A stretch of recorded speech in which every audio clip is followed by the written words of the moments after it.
Good morning, everyone. Today, ang isi-share ko is yung flight ko nung pumunta ako dito sa US. Hindi siya madali, nakakatakot kasi alam nyo ba kung bakit? Siyempre, before, sanay na naman ako pumunta ng Manila, mag-isa, di ba? Siyempre kasi malapit lang naman, 1 hour lang naman, di ba? Pero alam nyo, iba kasi pag sinabing international tapos US pa, di ba? Although, wala akong connecting flight. Direct flight kasi yung kinuha ng asawa ko dati. So, hindi siya naging mahirap, as in mahirap. Medyo madali-dali lang, pero yung kaba ko andun pa rin.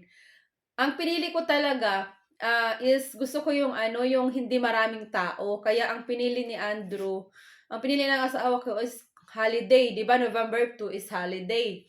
So, pag holiday, hindi masyadong maraming tao kasi 'di ba nasa nasa bakasyon pa yung ibang tao. Tapos ang flight ko noon is gabi. So hindi talaga siya maraming tao kasi ang iniisip ko kasi 'di ba yung sa napapanood ko dun sa mga vlog, sa mga news, yung mga napapanood ko is mahirap ang pila sa immigration. Yun ang kinakatakot ko. So kaya pinili ko, sige, November 2, sabi ni Andrew, as soon as possible, kailangan, makabiyahe na ako, papunta rito. Kaya, November 2 ang pinili niya, tsaka, hindi masyadong hindi masyadong mahal. Tapos, direct flight pa sa Philippine Airlines. So, ang ginawa niya, nag-book siya, from Tacloban to New York Airport. Medyo mahal din na. Umabot rin kami ng 1,000 mahigit dollars. Get ko. Ang kagandahan lang kasi pag direct flight ka, hindi mo na kailangan bumaba ng airplane para maghabol ka ng connecting flight mo. Ang akin lang kasi from Tacloban to Manila, syempre bababa ka ng airplane kasi ta-transfer ka doon sa NAIA Terminal 1 ako nag-transfer doon sa connecting flight pa US. Hindi siya masyadong mahirap kasi sanay na naman ako sa Manila Airport, 'di ba? Lagi naman akong pabalik-balik sa Manila. So hindi siya masyadong mahirap. Tapos doon pa lang sa Tacloban sinabihan na ako na saan yung connecting flight mo, ma'am? Sabi ko sa US, New York Airport. Sabi niya, first time mo? Sabi ko, yes, first time. Sabi niya, wag kang mag-alala kasi pag first timer mo pala, bibigyan ka nila yung yellow na sticker na para alam nung mga staff doon sa airport na first time mo, pwede ka nilang i-assist. Pero tapos, sabi nung staff doon sa Tacloban, sabi niya, pagdating mo ng Tacloban, ng Manila, ma'am, kailangan mo pang kunin yung luggage mo para i-check-in. So, nag-antay naman ako. Dalawa kami. Ay, hindi lang naman kami dalawa. Marami rin kami nag-antay. Pero yung isang nakausap ko, OFW siya papuntang Hong Kong. So, akala ko naman talaga, kukunin ko pa yung bagahe ko, tapos mag-check-in. Sabi dun sa staff dun sa may Manila Airport, sabi niya, ma'am, hindi na po ba? Kung may, anong tawag dito, kung may connecting flight ka, diretso ka na po. Kasi yung mga bagahe mo, idediretso na yun sa airplane pa international. So, hindi na kami nag-antay na dumiretso na kami dun sa sa anong tawag doon? Sa shuttle bus. Kasi may shuttle bus na maghahatid sa inyo doon sa Terminal 1. Kasi ang domestic airport, syempre, iba naman yung international airport. Syempre, hindi naman magkakalapit yun, magkakahiwalay. Medyo malayo-layo pa. So, ang shuttle bus is libre, 'di ba? Ihahatid kayo doon. So, doon pumunta kami doon sa shuttle bus papuntang Terminal 1. So, madali lang naman siya. Madali lang kasi hindi naman ako nahihiyang magtanong kung hindi ko alam. Yun. Nagtanong talaga ako. Kasi, syempre, first time mo, 'di ba? Tapos, yung kasabayan ko pa, papunta siyang Hong Kong. Din siya ngarag din siya kasi, nag-stay pala siya doon sa kaibigan niya, tapos wala siyang cellphone, yung mga information niya nandun sa cellphone. Hindi ko naman siya pwedeng tulungan kasi wala rin ako experience, hindi ko naman siya pwedeng, pero buti na lang doon sa airport, may mga tablet doon. Kasi parang mga e-ticket gano'n, kailangan mo mag-fill up doon para meron kang e-ticket, which is ginawa namin, pero nung pumili na kami sa immigration, hindi na naman pala kailangan. Pero okay lang, at least 'di ba? Meron kami, ready kami just in case hindi na kami babalik doon sa pero online kung may data ka. So advice ko talaga pag mag-travel kayo, kailangan yung may data kasi para at least sa airport kasi may libre namang wifi, pero hindi ko alam, parang magko-connect ka pa eh. Hindi ko alam, hindi ako naka-connect dun eh. Nakapag-online ako ng e-ticket. So, akala ko talaga mahirap kasi ang nababasa ko or napapanood ko sa immigration is, di ba, ang haba ng pila, maraming tao. Buti na lang talaga holiday yung pinili ko kasi konti lang ang tao. Tapos gabi ang flight ko, di ba? Tapos holiday pa. Konti lang. Tapos marami namang lane eh na pwedeng pagpilahan.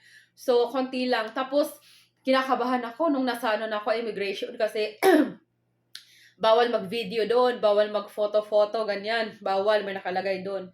So, ang ginawa ko, bumila ko. Nagtanong ako, ma'am, anong kailangan pag sabi nung tinanong ko, hindi ko rin alam eh, kasi first time ko rin eh, sabi niya. Kaya yun, pumila na lang kami doon. Buti na lang, pagdating ko na doon sa immigration officer, ang hiningi lang sa akin is passport and CFO certificate. Yun lang talagang importante. Kasi, ang CFO certificate is hindi ka talaga makakalabas ng bansa kahit may visa ka kung wala kang CFO certificate. Kasi ang CFO certificate is, seminar. Parang seminar siya sa lahat ng mga OFW, kahit hindi ka workers, lahat ng may hawak ng mga visa, basta lalabas ka ng ibang bansa, mag-undergo ka talaga sa CFO para makakuha ka ng certificate. Kasi parang parang counseling, briefing, yung mga ganun, parang isi-seminar kayo kung anong gagawin nyo dito sa ibang bansa, just in case na may emergency, just in case na kung ano mangyayari sa inyo, just in case yung mga partner nyo hindi kayo tinatrato ng maayos, yung parang ganun. Lahat lang naman ng seminar na yun is para sa kapakanan ng mga OFW, yung mga Pilipino na lalabas sa ibang bansa. So, ayun lang hiningi sa akin, CFO certificate. Buti na lang ako kasi ang shinare ko talaga na yung mga gamit ko, sling bag ko, meron akong backpack. Doon ko nilagay lahat ng mga requirements ko, mga original, mga photocopies, tapos yung yung papel ko sa embassy, lahat doon ko nilagay para at least pag hiningi nila sa akin, saglit ko lang makukuha, mapipresent ko agad. So CFO lang. Alam mo, kala ko nga hanapan pa ako ng liberty ng asawa ko. Kala ko ganoon talaga. Kala ko hanapan pa ako ng mga ganon. Wala, passport ko lang, tsaka tinanong lang yung passport ko na may visa. Sabi niya, K1 visa ka? Sabi ko, opo. Sabi niya, meron ka bang CFO? Sabi ko, meron po. Ayun, present ko lang yung CFO ko. Ayun, wala na. Pagkatapos, tiningnan yung ko, parang may nilagay yata, parang tiningnan. Tapos, sabi niya, okay na. Pumunta na ako dun sa boarding na. Pumunta na ako, pumasok na ako dun after dun sa CFO. Pero, kaso, alam nyo, advice ko lang sa inyo, huwag kayong magdala ng mga kung ano-ano, mga personal na kasi hindi siya pareho sa domestic flight. Kasi nagdala ako syempre babae tayo, di ba? May mga tissue ako sa bag, may mga feminine wash, mga mouthwash, may mga, wala akong alcohol.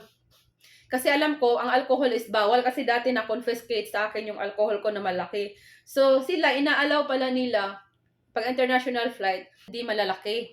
So, nang hinayang ako dun sa dala ko kasi kinonfiscate nila kasi nga malaki. Sabi niya, ma'am, kailangan namin kunin to kasi 100 ml lang yung allowed.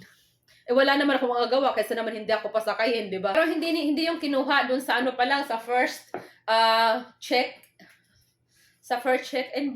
Yung chine-check yung mga bagahe mo, maraming pinapahubad yung sapatos mo, pinapahubad yung belt mo, yung relo mo, yung cellphone mo, pinapalagay sa syempre nadidetect nila yung kung ano laman ng bag mo, di ba? So ayun, na-confiscate yung yung feminine wash ko na malaki. Kasi di ba, syempre mahaba ang biyahe ko, di ba? Gusto ko naman pag nag-CR ako, syempre hindi ka naman mangangamoy di ba? Nangangamoy panghing, kaya kailangan mo ng malinis talaga eh. Syempre, malayo yun eh. Ang biyahe ko kasi 17 hours. Pero buti na lang yung biyahe ko is siya, on time. Exact 17 hours talaga. Pero alam nyo ba, hindi ako kinakabahan dun sa sa mga sa mga before. Kinabahan ako dun sa nasa airplane na ako kasi iba kasi pag yung pagtingin ko nga lang sa airplane eh, doon pasakay pa lang kami, sabi ko, wow, sobrang laki. Ang laki sobrang laki talaga ng airplane. Sabi ko, paano kaya pag hindi nakayanan yung lahat ng pasahero? Kasi alam mo yung estimate ko, hindi lang 200 plus na passengers doon kasi ang laki. Ang laki ng side nito, ang laki ng side na to, tapos meron pang sa gitna, tapos ang haba-haba pa. Di ko alam, parang 161 yata yung number ko. Parang ganun. Ang haba-haba talaga niya. Tapos, sa isang upuan, 3 kami. Katabi ko yung Black American na dalaga. Tapos isang Filipina doon sa may window banda. Nakakatakot talaga, pero alam nyo, nilakasan ko ang loob ko.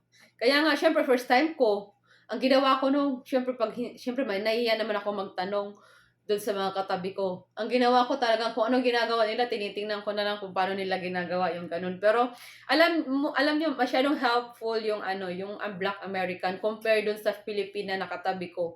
Kasi siya, sabi ko, okay lang ba ng pagkain sa airplane? Sabi niya, tsaka sa airport pagbaba, sabi niya, oo naman, wala naman problema. Tapos sabi nung nalaman nga niya sa akin na it's your first time? Tapos sabi ko, yes. Sabi niya, oh, welcome to the US. Ganyan siya. Pero yung Filipina nakatabi ko, dead pa lang. Di ba? Although sabi niya, matagal na raw siya sa US. Pero syempre, imposible naman nakakalimutan mo yung salita mo, di ba? Na Tagalog. English talaga siya. Buti pa nga yung Black American na katabi ko, sabi niya, it's okay, you'll be fine. Don't worry daw. Okay lang daw yan, sabi niya. Di ba? Ang bait niya eh. Tapos, tapos ang daming pagkain in fairness sa Philippine Airlines, hindi talaga sila nagpabaya doon sa mga passengers nila. Daming pagkain, tapos maya-maya may ng tubig, kape, ganyan. Tapos hindi ka naman maboboard kasi may monitor doon na maliit, parang tablet siya. Parang iPad yata na, tapos may mga movies, may mga ganyan, may mga series. So hindi ka talaga kasi lang ang kinakatakot ko is yung turbulence ng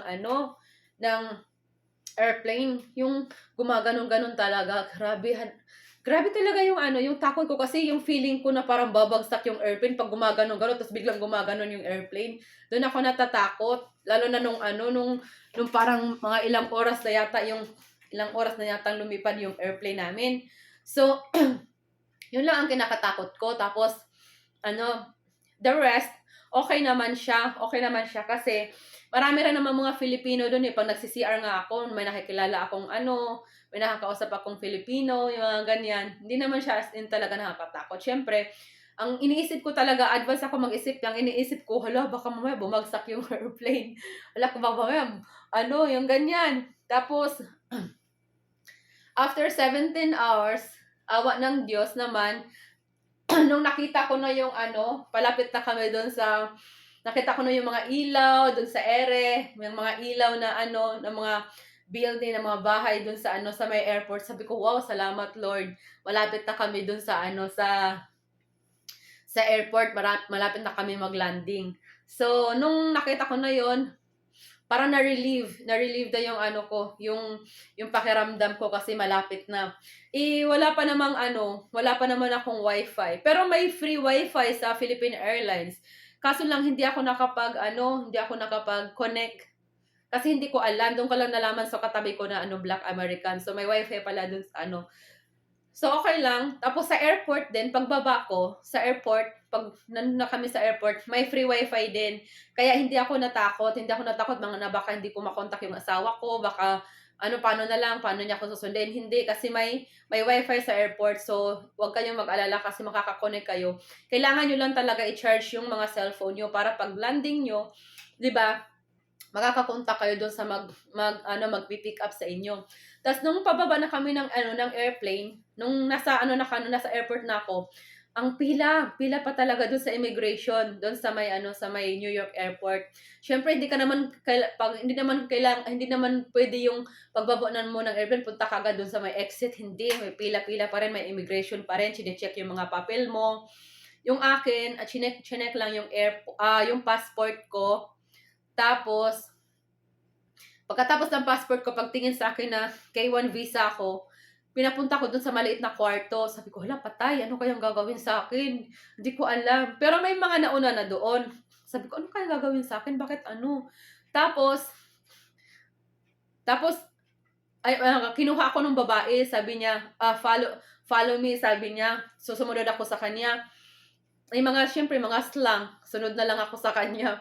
Tapos pagkadating ko dun sa maliit na kwarto, maraming mga Filipino doon, parang mga K1, yung parang yung mga family visa yata, yun mga ganyan, yung mga ano na visa pang family. So pagpunta ko doon, hiningi sa akin yung yellow envelope.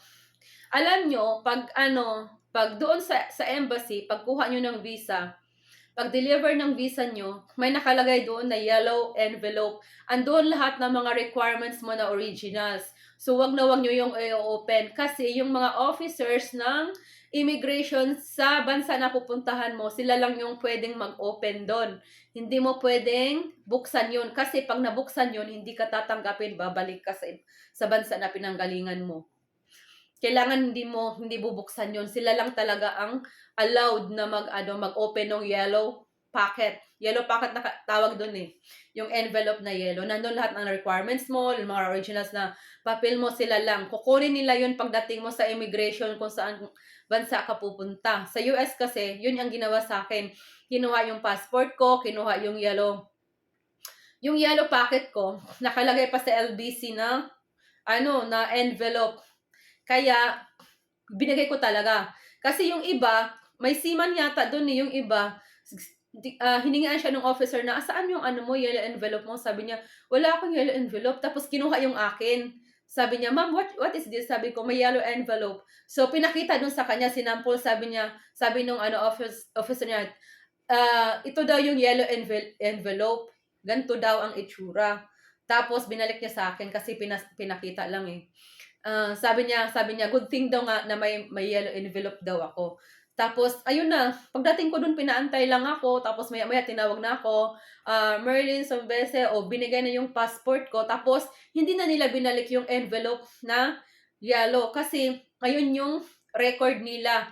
Sila ang maghahawak ng mga papel mo. Kasi, in case na yung visa mo is, expired na, tapos hindi ka nakasal, parang ayun yata yung gagamitin nila na yung parang yung record mo, yung mga ganon. Kasi kailangan talaga, pag K1 visa ka, within 3 months, makasal kayo. Para ma-void yung K1 visa mo, tapos mag-apply ka into parang spouse visa or like, yung nakasal ka sa US citizen, para magkaroon ka ng green card or, what you call this? Pag hindi ka nga daw makasal within 90 days, balik ka sa Pilipinas or kung saan kang bansa galing. Ganun yung patakaran nila, ganun yung batas. 90 days lang talaga yung yung K1 visa. So kaya ayun. After nun, ang tagal ko nag-antay ng luggage ko Paglabas ko dun sa maliit na kwarto, ang tagal ko nag-antay ng luggage ko kasi 'di ba from Tacloban ako eh. Tapos pagdating ko sa Manila, ang dami kayang mga may connect sa Hero. So nadaganan yata yung yung mga bagahe ko. Ang tagal, sabi ko, hala, baka hindi na isakay ng mga staff yung bagahe ko. Laki-laki pa naman ang bagahe ko. Makikita ko talaga yun, matatandaan ko yun kasi yun eh, maleta ni Andrew yun eh. Nung first time pa lang na nagkita kami ni Andrew, yung maleta niya na malaki, iniwan niya sa akin para pag may lagayan ako. Dalawa yung maleta ko, yung kulay red ko na maleta, tsaka yung maleta niya na malaki. So makikilala ko talaga, sabi ko, patay, ano ba yan? Konti na lang yung tao dito sa airport, yung bagahe ko wala pa. Buti na lang ay ano, nakahinga ako ng malalim kasi nakita ko na yung bagahe ko. So, si Andrew pala nag-antay na do'n sa labas, text na siya ng text sa akin. Tagal ko siyang nakita kasi bawal pala ang ano, bawal ang sasakyan do'n, malapit mismo sa airport, tatawid ka pa. Eh, paglabas ko ng airport wala na akong signal, kaya hindi ko talaga siya nakita agad. Nagtanong ako do'n sa Filipina, buti ng Filipina sabi ko, "Te, saan po ba dito yung ano, yung, parking lot?" Sabi niya, "Ito banda dito parking lot, ano yung sundo mo tingnan mo lang do'n baka nando'n sa dulo." So ang ginawa ko naglakad-lakad ako, eh, hindi ko pa naman expect na sobrang lamig, hindi alam ko na malamig. Hindi ko expect na gano'n kalamig pala talaga sa ano, sa US pagbaba ko. Nanginginig ako kaya yung ano ko, yung coat ko naka-long sleeve ako, tapos may hood, tapos yung maong ko na ano lang na blazer, yung maong lang na coat ang dala ko. Eh, hindi naman makapal yun, eh. Alam mo grabe nanginginig yung ano, nanginginig yung ganito ko, nanginginig kasi sobrang lamig talaga. Mas malamig pa sa loob ng airport, yung airport mainit, eh. Yung sa labas talaga grabe sobrang lamig. Tapos pabalik-balik ako kasi hindi ko siya nakita kasi wala na kaming communication, eh. Kasi ano, paglabas mo ng airport wala ng ano, wala ng wifi. So, buti na lang pagpunta ko dun pa-right yata, pa-gano'n, nakita ko siya. Sabi niya, "Red na sasakyan ang dala ko," sabi niya. Tapos buti na lang naglakad na siya papunta sa'kin. May dala-dalang coat. Sabi ko kasi sa kanya, "Kung malamig dalhan mo ako ng coat." Ito yung dala-dala niya. Buti na lang nakita ko na siya. So dun, ay salamat Lord. 'Di ba? Kasi ano, anong gagawin ko hindi ko alam. Although may mga officers do'n, kasi tinanong ko ng officer, mga pulis parang, gano'n na, ano, "May sundo ka ba? Kailangan mo ng tulong?" Sabi ko, "Hindi po, may sundo po ako." Ng ganyan. Pero siyempre English, 'di ba? Sige, sabi niya, "Sige tawid ka doon banda yung mga ano daw, mga sumusundo." Pero ayun, ayun yung ano, ayun yung ano ko, yung ano, yung journey ko sa pagpunta rito, yung flight ko mismo. Basta ang importante meron kayong mga requirements, 'wag kayo kabahan. Hindi kayo kakabahan basta may mga requirements lang kayo. Kasi ang yung expectation ko is different sa nangyari sa akin. Akala ko talaga mahirap pero hindi. Importante talaga bago ka lumabas ng ibang bansa may CFO ka. Kumpara na lang do'n sa mga foreigner talaga na galing sa ano, hindi na nila kailangan. Yung mga OFW kasi, ayun kasi yung requirements sa atin na bago ka lumabas ng bansa, kahit may visa ka man, basta wala kang CFO, hindi ka pa rin makakaalis. Ayun lang.